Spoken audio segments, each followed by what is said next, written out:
Bonjour les amis, bienvenue à la chaîne YouTube Les Astres disent, ici Zénab Slim. Dans cette vidéo, je vous présente les prévisions pour la semaine du 13 au 19 mai 2019. Comme d'habitude, on va commencer par un préambule qui nous concerne tous, qui concerne tous les signes, et ensuite on va passer aux prévisions propres à chaque signe selon les déplacements de la Lune. Avant de commencer par le préambule, j'aimerais demander aux amis qui consultent les capsules sur ma page Facebook de vous abonner directement à la chaîne YouTube. C'est plus pratique, ça pourrait soutenir la chaîne et aussi vous pourriez recevoir des notifications à chaque fois que je télécharge une capsule. Aussi, il vous faut seulement une adresse courriel Gmail pour que vous puissiez vous abonner directement à la chaîne. Donc, on commence par le préambule et par les événements significatifs de cette semaine qui sont en fait nombreux. Dimanche 12 mai, la Lune entre en Vierge. Mardi 14 mai, la Lune entre en Balance. Mercredi 15 mai, Vénus entre en Taureau. Mercredi 15 mai, Mars entre dans sa chute, le Cancer, et va y rester jusqu'au lundi 1er juillet, 19h pour le Québec. Mardi 2 juillet, 1h pour l'Europe. Jeudi 16 mai, la Lune entre en Scorpion. Pleine Lune en Scorpion samedi 18 mai à 17h12 pour le Québec, 23h12 pour l'Europe. Samedi 18 mai, la Lune entre dans le Sagittaire à 21h21 pour le Québec, soit dimanche 3h21 pour l'Europe. Et samedi 18 mai, on aura aussi une conjonction très étroite entre Vénus et Uranus. Donc, on commence par le préambule. Qu'est-ce que nous avons au menu cette semaine, chers amis? Nous avons le Soleil qui trigone Pluton, ce qui influence la manière dont nous nous présentons et nos interactions avec les personnes en autorité. Nous avons aussi l'équilibre entre les désirs et les sentiments influencés par l'aspect Vénus sextile Mars. Nous avons la passion subite qui prend naissance comme un coup de foudre influencé par Vénus chez elle conjointe à Uranus. Comme vous pouvez voir, la conjonction commence à être plus étroite au fur et à mesure qu'on avance dans la semaine pour que samedi, qu'elles deviennent sont vraiment collées. Et ensuite, Vénus va commencer à dépasser un peu Uranus, mais toujours conjointe avec lui. Donc, qu'est-ce que ça influence? Je viens de le dire, nous avons la passion, ça influence la passion subite qui pourrait prendre naissance comme un coup de foudre, comme soudainement. Nous aurons aussi Mars en Cancer, mercredi. Mars va entrer mercredi en après-midi en Cancer, c'est sa chute en fait. Mars est une planète de feu qui va baigner dans un environnement aquatique qui est le Cancer et qui est la chute à Mars. Donc Mars va être dans sa chute. Et samedi, nous aurons aussi une pleine lune en Scorpion. Notre semaine, comme vous voyez, est un peu intense là. On va commencer tout de suite à expliquer car en fait, dans le fond, le préambule risquerait d'être un peu long cette semaine. Donc, on va commencer par lundi. Lundi, le Soleil trigone Pluton. Un trigone est considéré comme étant des opportunités qui se présentent, mais que nous devons prendre une action quelconque pour les saisir. Cet aspect serait une énergie formidable pour avancer dans nos projets. Si nous avions des affaires à régler ou à discuter avec une personne en position d'autorité ou avec le gouvernement par exemple ou avec notre patron ou superviseur, toutes ces discussions auront une très belle énergie les entourant pour que le tout aille paisiblement et doucement. Cette énergie influence la manière dont nous nous présentons. C'est une énergie très confiante. Pluton étant une énergie qui tend à faire le ménage et à transformer ce qui ne fonctionne pas. Donc, c'est une semaine propice pour creuser dans ce qui ne fonctionne plus dans notre vie et qui ne nous sert plus pour l'éliminer ou à tout le moins le transformer ou l'améliorer. Et cela sera renforcé aussi par le trigone que fait le Soleil avec Saturne aussi. Cet aspect donne de la persévérance, de la ténacité, de la volonté, de la patience en sachant respecter les valeurs du temps, du réalisme, du sens pratique dans les objectifs. Donc ça va être aussi renforcé par le trigone avec que le Soleil fait avec Saturne aussi. Nous avons aussi Vénus qui sextile Mars. Certains astrologues comparent le sextile, c'est ça le sextile ici. Donc certains astrologues comparent le sextile à une relation sexuelle entre les planètes. Et que les planètes font l'amour avec ce sextile. Et quand les planètes font l'amour, c'est bon pour nous. Les planètes seront heureuses après une relation sexuelle. Cet aspect montre l'équilibre entre les désirs et les sentiments. Je parle de l'aspect de sextile entre Vénus et Mars. Donc, ça influence l'équilibre entre les désirs et les sentiments, ce qui nous permet de vivre l'affectif en fonction de ce que nous désirons. Très bon également cet aspect pour tout ce qui est esthétique et artistique, ce qui nous donnera aussi un certain charme et une facilité à plaire. Cela nous rend souvent extrêmement chaleureux et affectueux. Mais cela peut aussi transformer les affaires du cœur en une guerre totale. Cet aspect est aussi bon pour notre popularité et nous permettra d'être visibles. C'est ce zeste qui nous rend populaires et désirés. En ce qui concerne l'argent et les relations que Vénus gouverne aussi, cette énergie de Vénus sextile Mars, cette énergie nous aidera à être assertive et déterminée à prendre action, ce que signifie le sextile en fait, à prendre action en ce qui concerne nos affaires, notre argent ou même nos relations. Donc, prendre une action et même exceller. Surtout aussi que Vénus est en bélier présentement. Jusqu'au mercredi, quand elle va changer de signe et entrera chez elle en taureau, où elle sera en pleine puissance et aussi en pleine robustesse dès qu'elle entre chez elle.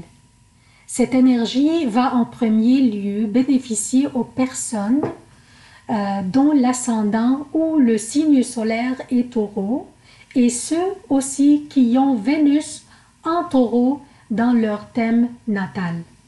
Donc ça c'est des bonnes nouvelles pour les taureaux. Mais nous allons tous aussi en profiter et aussi nous allons recevoir ces vibrations de Vénus chez elle et toujours en sextile avec Mars. Nous allons avoir ce zeste pour la vie, ce charme et ce sens de magnétisme. Mais aussi, faisons attention aux dépenses impulsives. Vénus aime les choses luxueuses et le plaisir. Et aussi, donc, il faut contrôler notre appétit qui augmenterait d'une manière importante durant la présence de Vénus en Taureau. Pardon.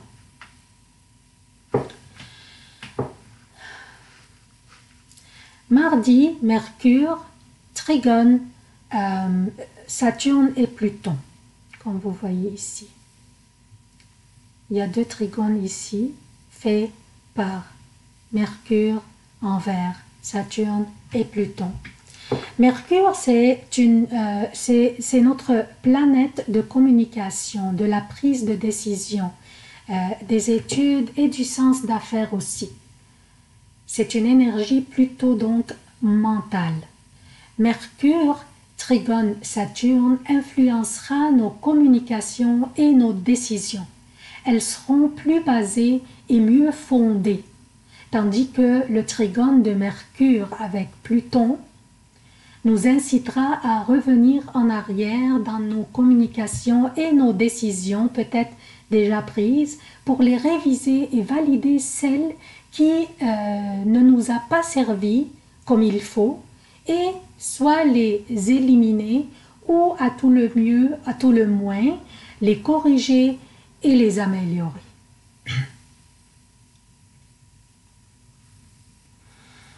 Donc, mercredi, comme je viens de dire, Vénus chez elle sera conjointe à Uranus. Donc, la conjonction commence, commence même lundi parce que la conjonction, il faut avoir au plus 10 degrés entre les 2 planètes pour que ça soit considéré une conjonction. Mais au fur et à mesure que nous avançons dans la semaine, la conjonction sera plus étroite jusqu'à que samedi devienne vraiment très collé. Alors Vénus, chez elle conjointe à Uranus, il s'agit d'un aspect type du coup de foudre, de la passion subite, et donc de sentiments qui prennent naissance d'un seul coup. Nous exprimerons nos sentiments spontanément. Comme Vénus a un grand pouvoir de séduction, il est certain que cela ne prédispose pas forcément à la stabilité, ni dans les sentiments, ni même dans les relations, puisqu'elle sera plus portée aux relations libres qu'à la légalité. Mercredi, Mars entre en Cancer et il y restera jusqu'au début juillet, 1er juillet pour le Québec et 2 juillet pour l'Europe, et où il n'est pas du tout confortable. La planète Mars de feu est ici en chute, c'est-à-dire que sa dynamique spontanée est entravée. Elle ne peut donner une pleine mesure harmonieuse en se baignant dans cet environnement aquatique qui est le Cancer. Donc toute l'agressivité martienne extérieure est dans ce signe tournée vers l'intérieur. Elle peut entraîner beaucoup de nervosité. Mars, dans le Cancer, est socialement plus passif, plus spectateur, moins enclin à l'agressivité ou à l'assertion, et plus fouillant sur la confrontation directe. Nous nous verrons émotionnels pour aucune raison apparente. Nous nous verrons indirects dans la manière dont nous approchons les choses ou les conversations. Nous nous verrons défensives dans nos réactions envers des commentaires qui ont peu d'importance. C'est correct que nous soyons émotionnels, mais au moins nous devrions savoir pourquoi. Ce pourquoi pourrait ne pas être expliqué avec cette combinaison d'énergie, de feu et de l'eau. De feu, je parle du Mars, et de l'eau, je parle du Cancer. Quand nous nous verrons dans une situation pareille, prenons un recul et réfléchissons bien à ce qui nous a été dit maintenant ou à la situation qui nous a rendus émotionnels en général. Et posons-nous la question. La situation que nous vivons maintenant, si elle avait eu lieu il y a un mois, par exemple, est-ce que nous réagirions de la même manière actuelle ou pas? Dès qu'on trouve la réponse, on va pouvoir contrôler nos émotions. Aussi, rappelons-nous que lorsque nous sommes émotionnels, nos décisions pourraient être irrationnelles et basées uniquement sur les émotions. Aussi, rappelez-vous que Vénus, chez elle,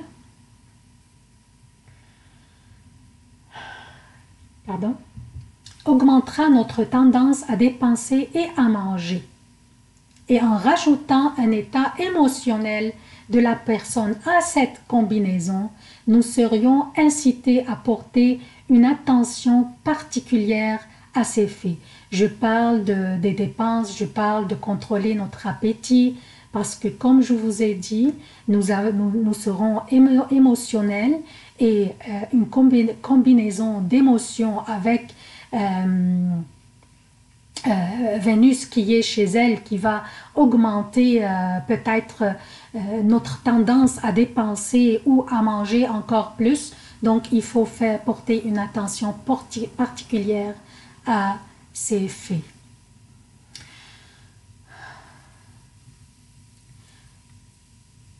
Donc, samedi, la pleine lune aura lieu en Scorpion. Cette pleine lune est liée à Mercure. Comme vous voyez, Mercure est conjoint au Soleil. Ce qui rend notre esprit plus vif et plus pertinent. Les soucis ne nous atteignent pas, tant nous les réglons rapidement.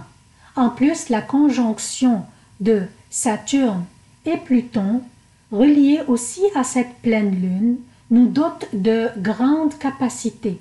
Nous utilisons nos expériences passées pour progresser. Une pleine lune en Scorpion nous rend extrêmement lucides et nous donne un flair, un instinct et un esprit d'analyse. Cette pleine lune peut aussi annoncer une heureuse surprise au niveau de notre vie amoureuse. La position de Vénus, Uranus et Mars, le sextile que Vénus fait avec Mars et sa conjonction avec Uranus, représentent un geste d'amour donné ou reçu. On pourrait rendre de la passion à notre vie de couple ou on déciderait enfin de séduire cette personne qui nous plaît depuis longtemps. Donc, le préambule est terminé. On va passer maintenant aux prévisions propres à chaque signe. Bonjour chers Capricornes. Alors, voici vos prévisions pour la semaine du 13 au 19 mai 2019. On commence par lundi et mardi jusqu'aux 14h50 pour le Québec et lundi et mardi pour l'Europe, la lune sera dans la Vierge, votre 9e maison et un signe de terre est favorable pour vous.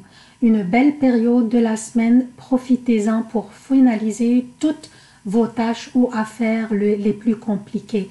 Durant cette semaine, vous aurez l'audace pour proposer vos idées et vos initiatives. Durant cette période aussi, vous pourriez trouver une solution pour un dilemme ou un problème et ça sera très apprécié par votre entourage. Mardi, après 14h50, mercredi et jeudi jusqu'à 17h25 pour le Québec et mercredi, jeudi pour l'Europe, la lune sera dans la balance. Un signe qui n'est pas très favorable pour vous, cher Capricorne, désolé. Durant cette période, évitez les confrontations et soyez à l'écart de tout conflit. Et si des conflits s'imposent, ne les laissez pas escalader et patientez s'il vous plaît. Donc, soyez attentifs à tous vos commentaires qui pourraient vexer les autres. C'est la période, c'est une période faible en fait, c'est la période la plus faible de la semaine. Ne vous impliquez pas dans des conflits ou des confrontations car les résultats ne seraient pas à votre avantage et vous en sortirez perdant. Jeudi, après 17h25, vendredi et samedi pour le Québec et vendredi, samedi jusqu'à 3h AM dimanche pour l'Europe, la lune sera dans le Scorpion. Une période qui sera merveilleuse pour vous, qui vous donnera la tranquillité d'esprit. Profitez-en pour corriger toute situation conflictuelle qui aurait dû avoir lieu durant les dernières journées. Vous avez une très bonne volonté innée, cher Capricorne. Utilisez cette bonne qualité pour faire des réconciliations qui seraient nécessaires pour ajuster ou corriger les relations qui pourraient avoir été brisées durant les dernières journées.